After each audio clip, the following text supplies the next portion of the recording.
RTC కార్మికులు సమ్మె చేస్తుంటే ఇబ్బంది పడుతుంటే చనిపోతుంటే ఆ రోజు సంతోషపడ్డది బీఆర్ఎస్ పార్టీ సంబంధించిన నాయకత్వం.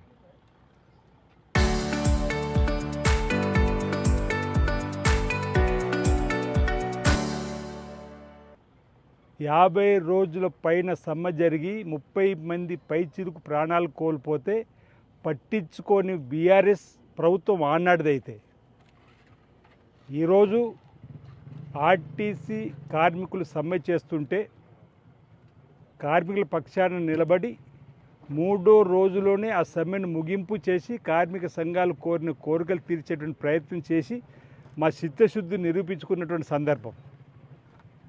ఆర్టీసీ అంటే వారికి రాజకీయం, ఆర్టీసీ అంటే మా కార్మికుల శ్రేయస్సు కోసం చేసేటువంటి ప్రయత్నం మాది. కార్మికుల పక్షాన నిలబడేటువంటి ఆలోచన ఉన్నది రేవంత్ రెడ్డి గారి సర్కార్ అనేది.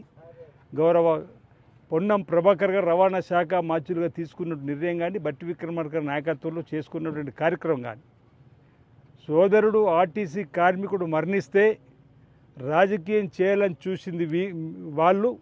వారిని ఆదుకునే ప్రయత్నం చేస్తూ చావులతో కాదు సమస్య పరిష్కారము చర్చల దూరం చెప్పినటువంటి ఆ కుటుంబాన్ని కూడా ఆదుకునే ప్రయత్నం చేస్తూ పరామర్శించిన సందర్భం గౌరవ పొన్నం ప్రభాకర్ గారు.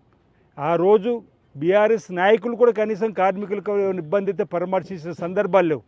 కానీ ఈరోజు ఈ 2 రోజుల ఉద్యమాన్ని అడ్డు పెట్టుకొని ఏదో రాజకీయం చేయాలని చూసుకున్న వారికి మా ప్రభుత్వం యొక్క చిత్తశుద్ధి ఈరోజు కనిపించిన వేళ మేము కార్మికుల పక్షపాతిగా ఉన్నామని చెప్పేటువంటి ప్రయత్నం చేస్తూ భవిష్యత్తులో కూడా ఆర్టీసీకి మేలైనటువంటి కార్యక్రమాలు ప్రభుత్వ రంగ సంస్థలో అత్యధికమైనటువంటి పెద్ద సంస్థగా ఉన్నటువంటి ఆర్టీసీ ప్రయోజనాలు కాపాడడం ఈ ప్రభుత్వం యొక్క లక్ష్యము, రేవంత్ రెడ్డి గారి లక్ష్యం అన్నమాట సందర్భంగా తెలియజేస్తూ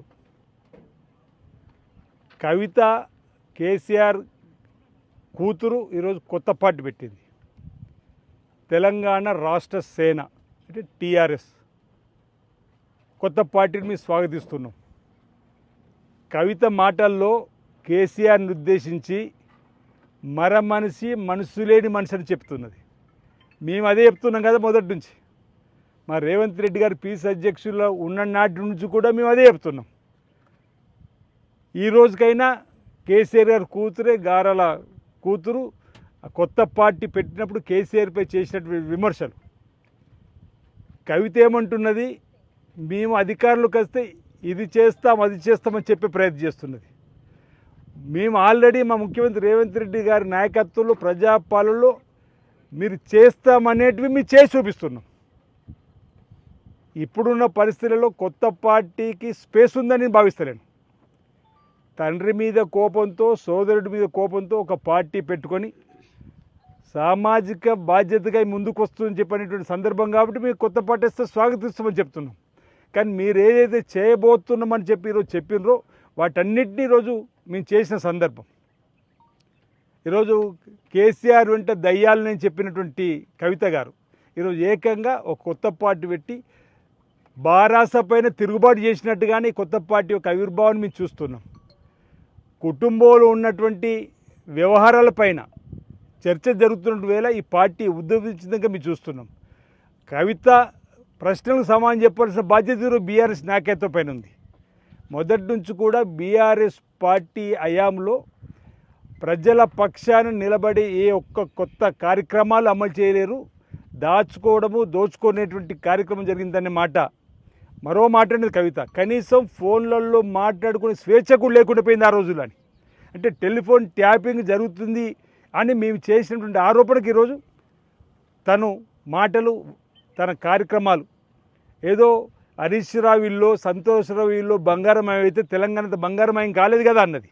అంటే మేము ఆ రోజు ఆ నలుగురే దోచుకుంటున్న దానికి నిదర్శనం కవిత మాటలు. అంటే రేవంత్ రెడ్డి గారు గౌరవ ముఖ్యమంత్రికి హోదాలో వచ్చిన తర్వాత ప్రతిపక్ష నాయకుడు ఉన్నప్పుడు మేము చేసిన ప్రతి ఆరోపణకు ఈరోజు కవిత గారి సమాధానం అవుననేటువంటిది వచ్చింది. కాబట్టి ప్రజలు మమ్మల్ని ఆశీర్వదించారు, ప్రజలు మమ్మల్ని స్వాగతించారు. అందుకే ఈరోజు ఇందిరమ్మ రాజ్యం ప్రజాపాలన సాగుతుంది. రాబో రోజుల్లో కూడా ఈరోజు గతంలో బీఆర్ఎస్ ప్రభుత్వం, మీరు కొత్తగా వచ్చిన టీఆర్ఎస్ తెలంగాణ రాష్ట్ర సేన పార్టీ పెట్టుకున్న వాళ్ళు కానీ భాజపా కానీ ఎవరు కూడా ప్రజలకు దగ్గర లేరు. ప్రజలకు దగ్గరలో ఉన్నది ఇందిరమ్మ రాజ్యం, ప్రజాపాలన, నిస్సాయులకు అపర్ణ సంబంధించే రేవంత్ రెడ్డి గారి సర్కార్. ఓవైపు సంక్షేమం, మరోవైపు అభివృద్ధిని అన్ని రంగాల్లో తీసుకొని పోతామని ఈ సందర్భంగా తెలియజేస్తా ఉన్నాం.